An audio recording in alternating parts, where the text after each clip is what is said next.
حکمت نہیں. وہی عیش جو اور دنوں میں تھے, وہی کھانا جو اور دنوں میں تھا, رمضان شریف میں کھاتا رہا, گٹکا کھاتا رہا, سگریٹ پیتا رہا, پانی پیتا رہا, اور موج کرتا رہا. دونوں چند گھنٹوں کی وجہ سے اب وہ جہنم کا ایندھن بنے گا کہ نہیں بنے گا؟ تو یاد رکھنا, جنت کو محنتوں سے لپیٹا گیا ہے اور جہنم کو عیش و آرام سے. اب بتاؤ میری قوم کے جوانوں, اللہ اکبر, ہم لوگ عیش اور آرام کے اندر مبتلا ہے, گناہوں کی لذتوں میں مبتلا ہے, شہوات کی لذتوں میں مبتلا ہے, جرائم کی لذتوں میں مبتلا ہے. میرے بھائیو یاد رکھنا, یہ دنیا میں آپ کو ہمیشہ نہیں رہنا, ہمیں بھی ہمیشہ نہیں رہنا.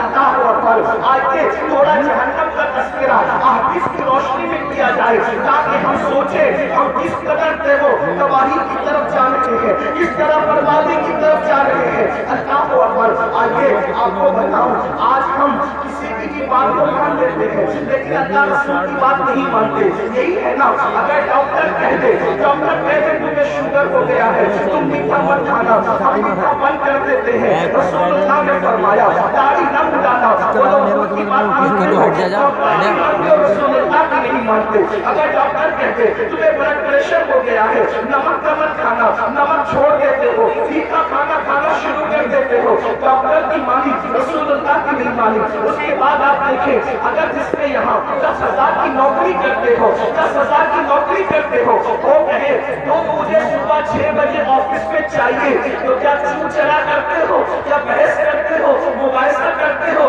نہیں. جیسے جس کے یہاں 10,000 کی نوکری کر رہے ہو, اگر وہ کہے تو 6 بجے مجھے چاہیے, 5 بجے مجھے چاہیے, ہاتھ باندھ کے کہتے جس ڈیٹ میں بالکل آ جاؤں گا, اب 6 بجے کہنے کے وقت سے پہلے آ جاؤں گا. مجھے بتاؤ اے ظالم انسان, جس نے 10,000 کی نوکری دی ہے, اس نے اگر تجھے 6 بجے بلایا ہے تو تو 5:45 بجے جاتا ہے.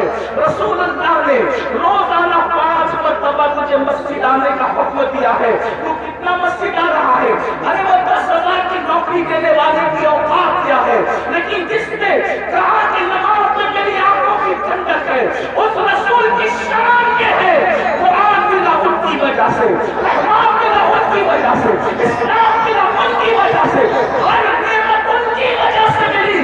کتنا ظالم ہو گیا مسلمان, 10,000 کی نوکری دینے والے سے تو وفا ہے.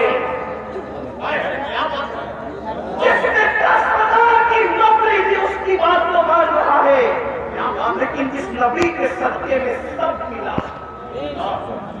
کوئی اس کو ہے, اس کا چہرہ, اس لیے کہ اس چہرے میں بہت سارے نازک اعضاء ہیں, آنکھ, کان, ہونٹ, زبان, یہ ساری چیزیں. بلکہ کیوں کہہ رہے, اگر پورا جسم ہو اور چہرہ نہ ہو کچھ نہیں ہے نا.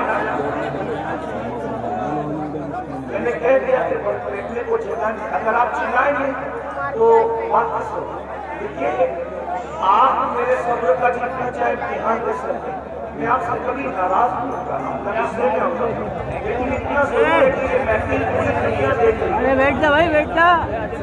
اگر آپ کسی طرح کریں گے تو کئی محفلیں ایسی ہوئی ہیں کہ جب لوگوں نے چلایا تو محفل ختم کرنی پڑی. اتنے سب لوگ سکون سے سو گئے تھے, پورا 4-6 لوگ چلا رہے بس. اگر میں تکلیف نہیں ختم کر کے چلا گیا تو پوری محفل آپ کو بدوا دے, اور کوئی بدوا دے یا نہ دے, حضور کی محفل کے اگر آپ گڑبڑ کر رہے تو حضور نے اگر آپ کو گھوٹ کر دیکھ لیا, توجہ کرنا, اگر آقا نے گھوٹ کر دیکھ لیا تو دنیا اور آخرت سب برباد ہے. اگر آپ کو مجھے دیکھنا ہی تھا تو آپ پہلے آ کر کے آگے بیٹھ جاتے. جی ہاں, اب آپ اگر جان نہیں رہے ہیں بھائی, دیکھیے آپ 2 منٹ میں نے بولا میری بات میں نے 2 منٹ برباد ہوئی. ہمیں وقت پہ محفل ختم کر کے مجھے جانا ہے, وقت پہ فلائٹ پکڑنا ہے, مجھے پہنچنا ہے دلی. آپ جتنا وقت برباد کریں گے گفتگو اتنی کم ہوگی. پھر کہتا ہوں میں آپ سے ناراض نہیں ہوں گا, لیکن اتنے سب لوگ کا نقصان آپ 4 لوگوں کی وجہ سے ہوگا. نہیں مانتے, صحیح سی بات ہے. جو قوم 2 جملے نہ مانے وہ پوری تکلیف پر قیامت کرے گی, یہی تو بات ہے. لیکن بات اتنی ہے کہ میں 4 لوگوں سے مایوس ہوں, یہ پورا مجمع سن رہا ہے ماشاءاللہ. ایک بار سب درود شریف پڑھنے بلند آواز